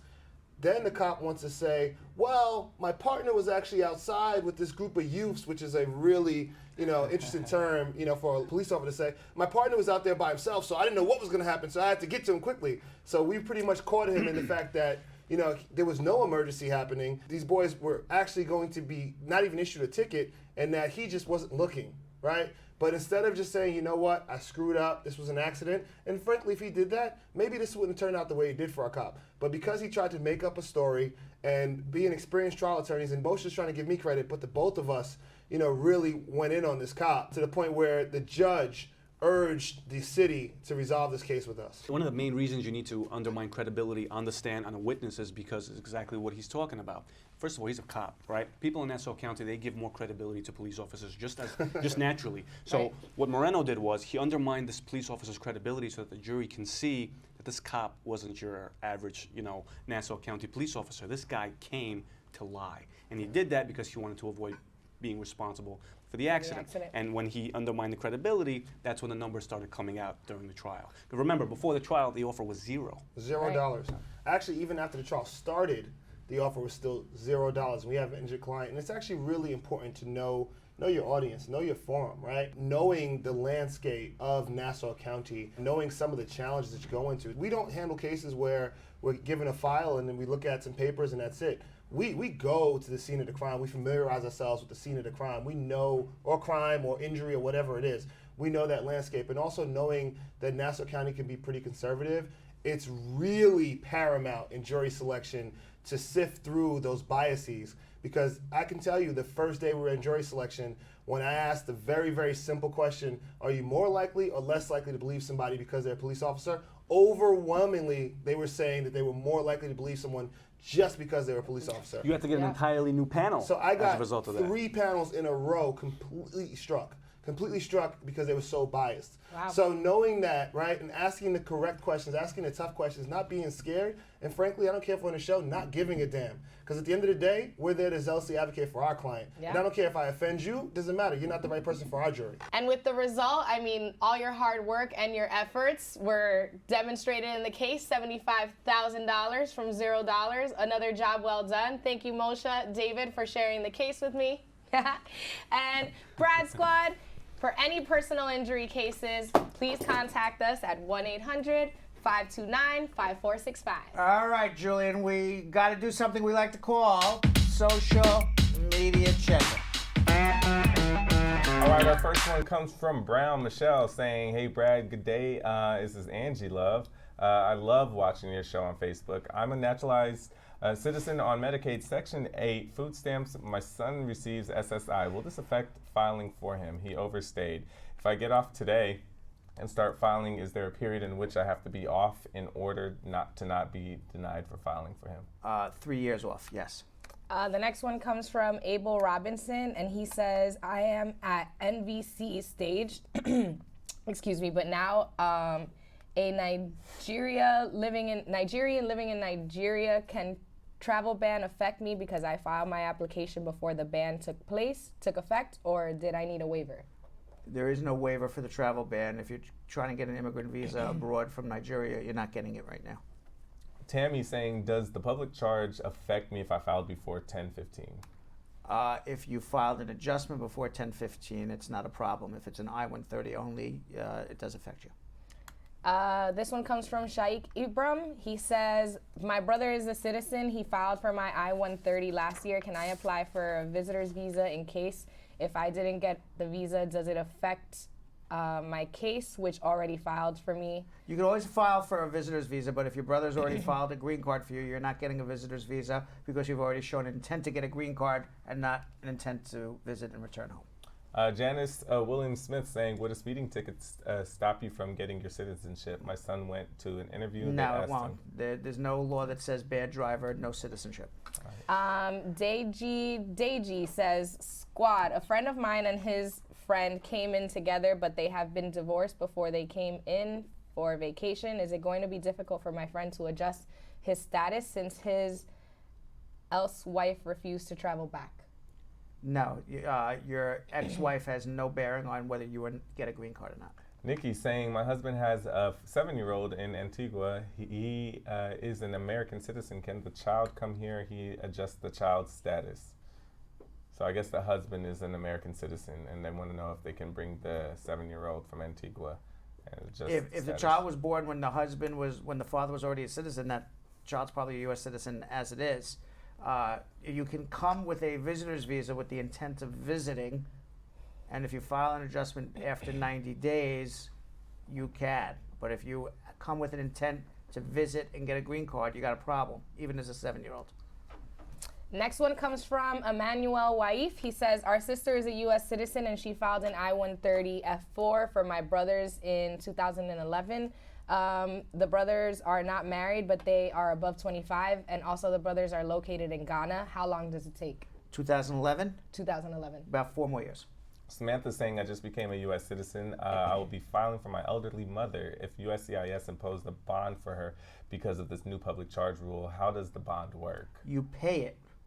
And then once your mother is here for a certain amount of time or until she's a citizen, forgot the exact amount of time, then you get the money back.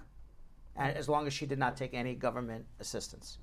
Okay, this one comes from Better Life Records. They ask, squad up, Brad. If a petition was filed September of last year from Jamaica, will it be affected by the public charge rule from October 2019 for petitioners filing from overseas? Yes. George saying, what about the appeal of Reopen, because my mom filed an appeal after she didn't send the birth certificate in original language. Don't appeal that. That was denied lawfully. You didn't follow directions and submit the right birth certificate. So you're appealing nothing. You're appealing what was a right decision by immigration, refiling it. All right, Sweet Dot asked, I want to file for citizenship, but I traveled out of the country for 7 months because I was weak to travel. Can I show proof of pregnancy as proof for not abandoning residence? You can show proof of pregnancy. You could also get a letter from a doctor saying that you were not allowed to travel. Okay, last one for now. Hamid Sodik saying, hey Brad, my case is SIJ SIJ, and I got my I-360 petition approved and got an RFE for an I-485, and it's been 100 days, still no decision. What should I expect? I don't know what the RFE was for. Then I can tell you what to expect. All right.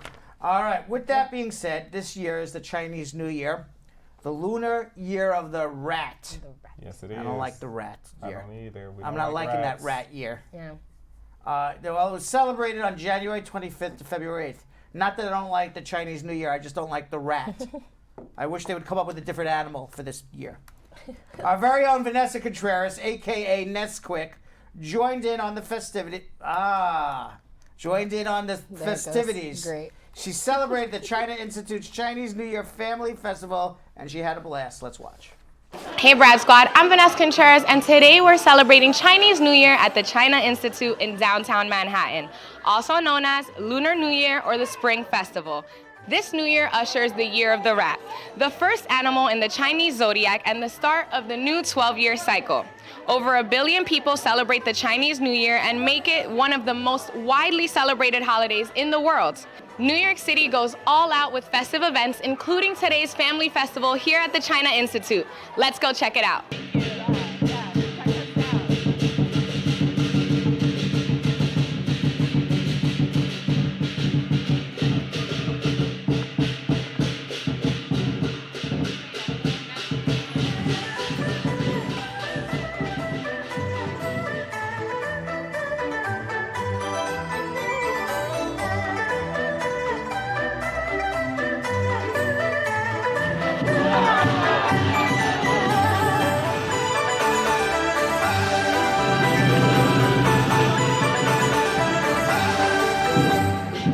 Alrighty, Brad Squad, I'm here with Jeremy Willinger, who is the Director of Marketing here for the China Institute. Jeremy, thank you for chatting with me. Oh, thank you. Can you just share a little bit about the China Institute, the purpose, what it means, and why it's important?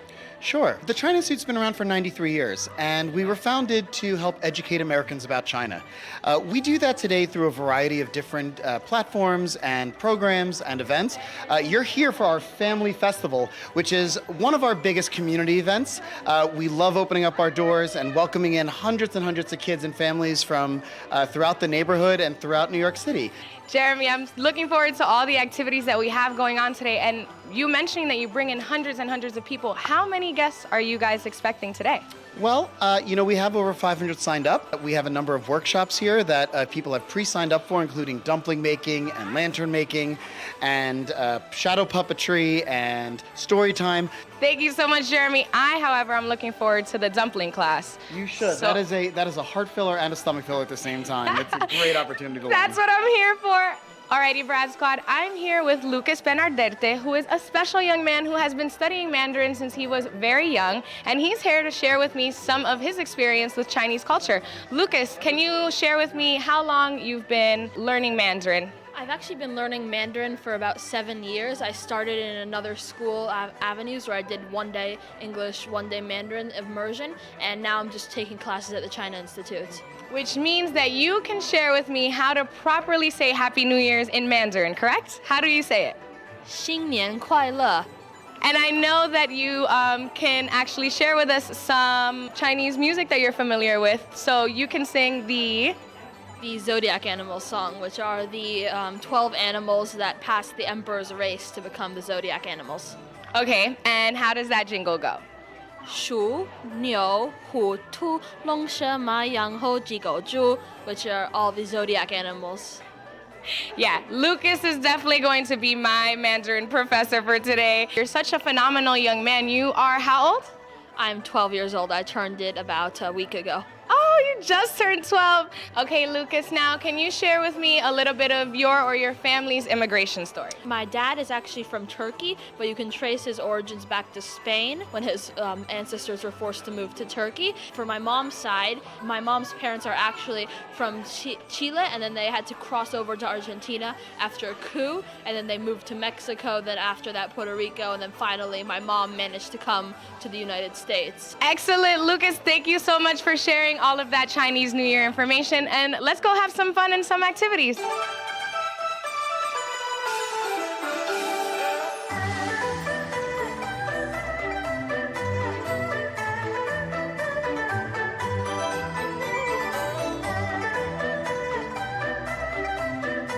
Very pretty. I did my best. Yeah, it's okay. It's good. And also, you know, the best your dumpling you can standing. Yeah. Oh, You stand? yes. I got very it. Good. So good. I'm a little inspired by empanadas.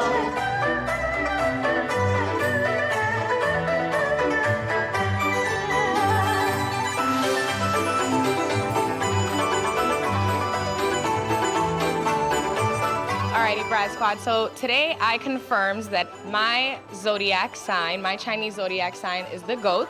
And Yulang, what is your zodiac sign? My zodiac is a horse. Okay. Yeah, and horse. and We must oh, be You must be much younger than me then. And everyone else, now that I have some friends at my dumpling class, can everyone else share what their Chinese zodiac is? I'll start over here with Mom. And your zodiac sign? I'm a snake. Okay. Horse. Horse. Oh, you had the same. Tiger, bunny, right in the middle. Oh, right in the middle. And what is your sign? Monkey. Oh, of course you are. Why is she the cutest? Thank you so much, guys, for sharing your zodiac signs. Alrighty, Brad Squad. So I'm here with Young Lang, who is teaching us how to make dumplings. I made a few dumplings today. How did I do? Very nice. Wonderful. Can you share with us what the tradition for Chinese New Year's of making dumplings together means? Actually, making dumplings is more popular in northern China. During the Chinese New Year Eve, all family members gathering together to make dumplings, to tell their stories in the past year, and to wish the next year be happy and wealthy and healthy, everything be successful. Can you also share with the Brad Squad a little bit of your immigration story, the time you coming from China and now being here a part of the China Institute? I have been in America so for 15 years. I came from southern China. It's from Wuhan. So now, you know, there is trouble in my city. I really miss my city. I came here because my daughter was young. She got into Juilliard as a young professional pianist. So I must give up my job and come here to help her. That's the reason here. Once I'm here, I love this country and I enjoy the life here. So I started my new life here. Thank you so much for your time. Thank you for sharing. Thank you.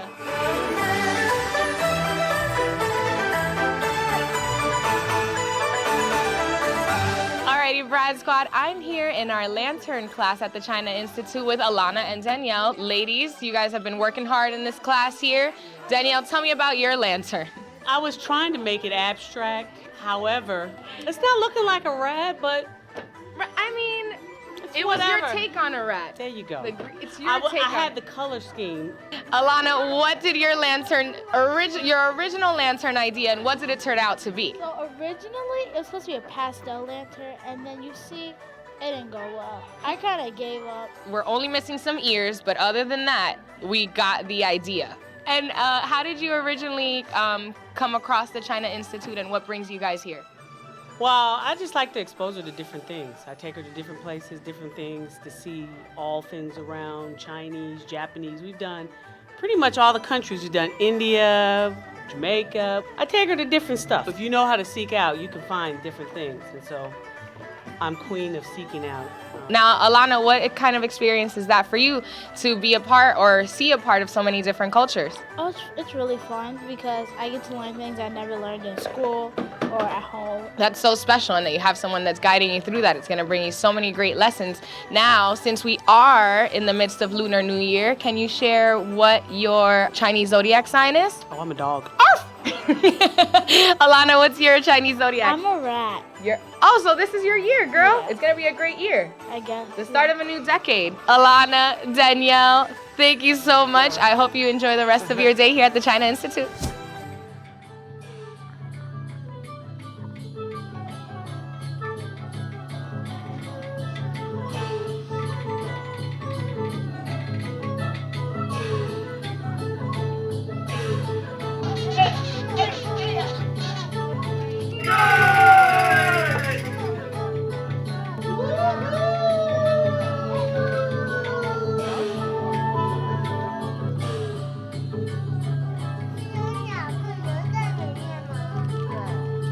Okay, Brad Squad, so I'm here with Chinese Theater Works, and they just put on a phenomenal shadow puppeteering show. Guys, that was great. Can you share a little bit of the work that you guys do as a company and how long you've been collaborating with the China Institute? Our company was established in 1995, and we have been doing traditional performing art, but make us special is based on traditional performing art. We developed new shows by combining American culture. So we do a lot of cross-cultural original productions with shadow puppets, with hand puppets, music, dance, Chinese opera, many, many, many. Now, why is shadow puppetry so important to Chinese culture or to Asian culture in general? Shadow theater is an ancient and Asia special contribution to performing art. So like we have not only Chinese and in India, Indonesian, Thailand, Malaysia, we all have shadow theater. And shadow theater developed in Han Dynasty, started that we first have a record of it. It's around like 2,000 years ago. If I could just get a little bit of you guys' immigration story. I came here in 1983 and I went to NYU for educational theater, but I stayed here much, much longer since 1983. Fell in love with and fall New in York love theater with, scene. with this guy. And we got married for only 26 years. Only? That is not only. That is such a long time. So you guys work this together. To me, I think married to a non-Chinese people, I'm learning every single day. And I think we're both each other's teacher and student.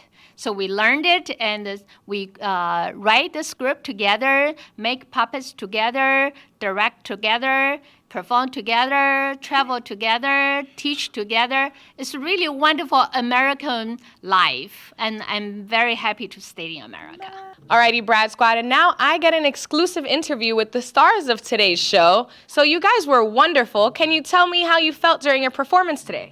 Well, I always feel a little bit hollow after a show. You know, you give it all you got, and then you're just left, ugh. May, you were so great today. Oh, well, thank you. And are you guys all Oh. Hello, everyone. Hey. Hello. Wow, it's a groundhog. It's Groundhog Sam. Oh, new friends.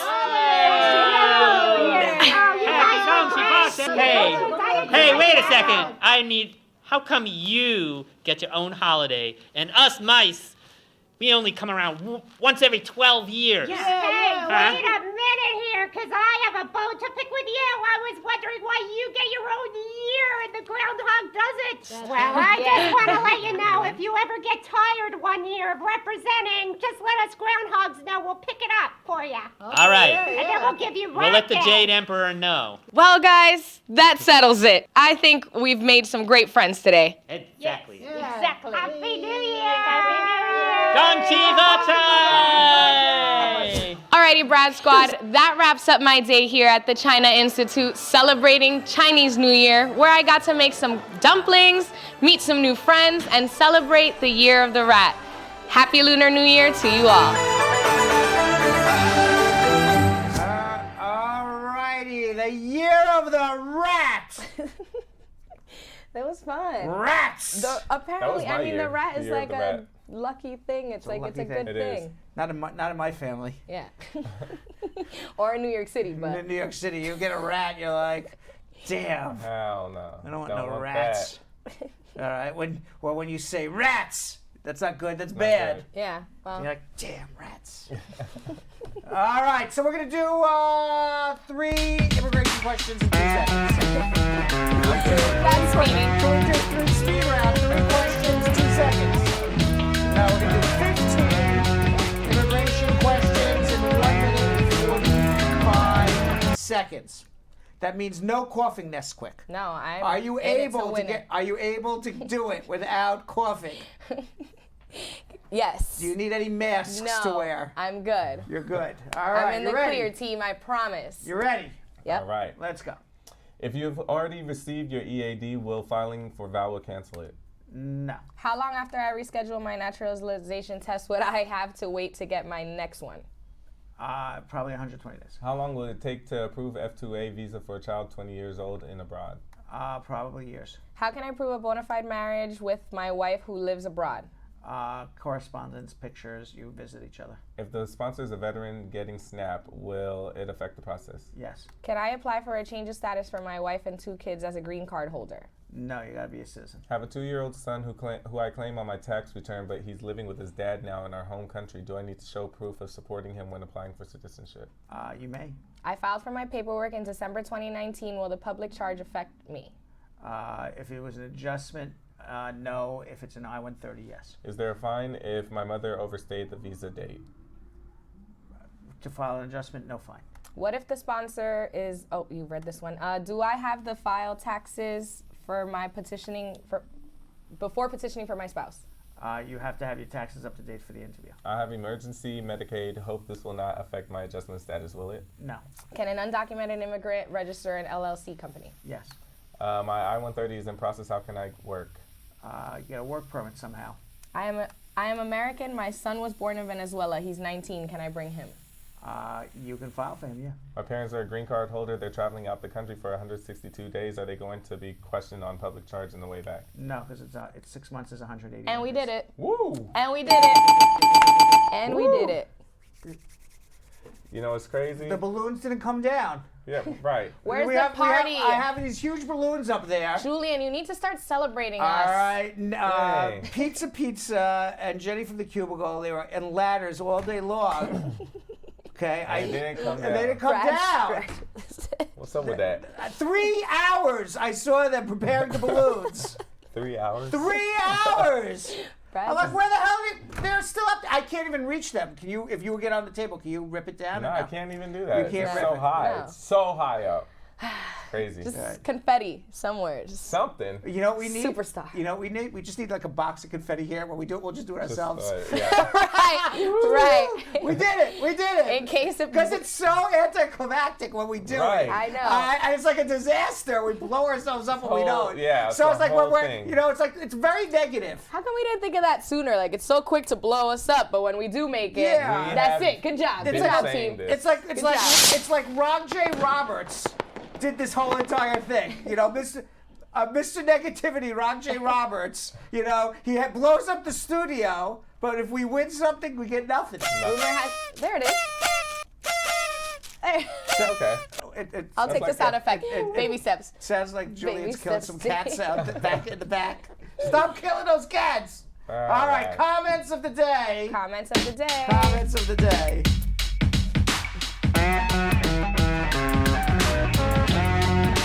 All right, everyone. Our first comment of the day comes from D. Bean saying, "Brad, you are very forever funny." Thank you very much. Not for a limited time. Not forever. Forever. Ever There's funny. never a day when I'm not.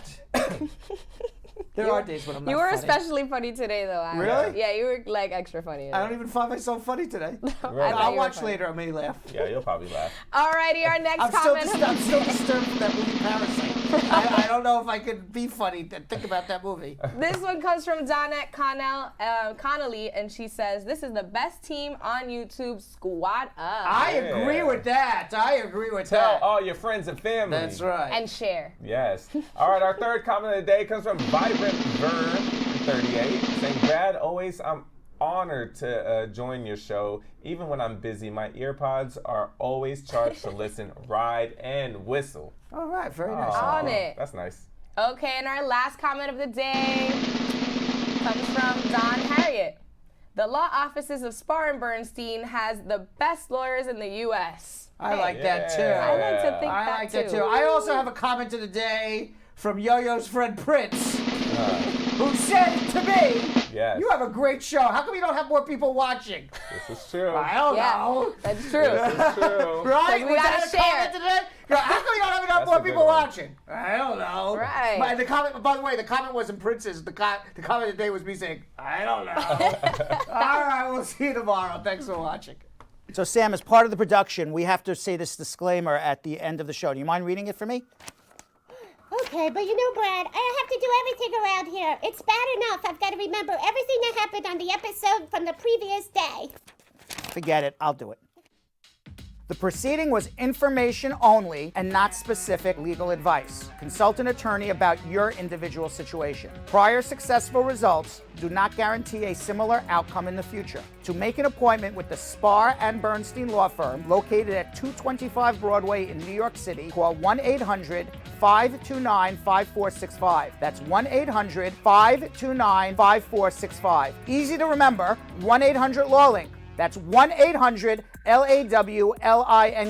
Once again, make a call to 1-800-529-5465. And of course, link up with the law offices of Spar and Bernstein, located at 225 Broadway on the 5th floor. If I were you out there, make the call, make the link, make the connection, make it Spar and Bernstein. 1-800-LAWLINK. That's 1-800-529-5465. And now, conveniently located in Hartford, Connecticut on 1 Congress Street. Visit us in Connecticut or in New York at 225 Broadway. That's 1-800-529-5465. 1-800-LAW-LINK. 1-800-529-5465.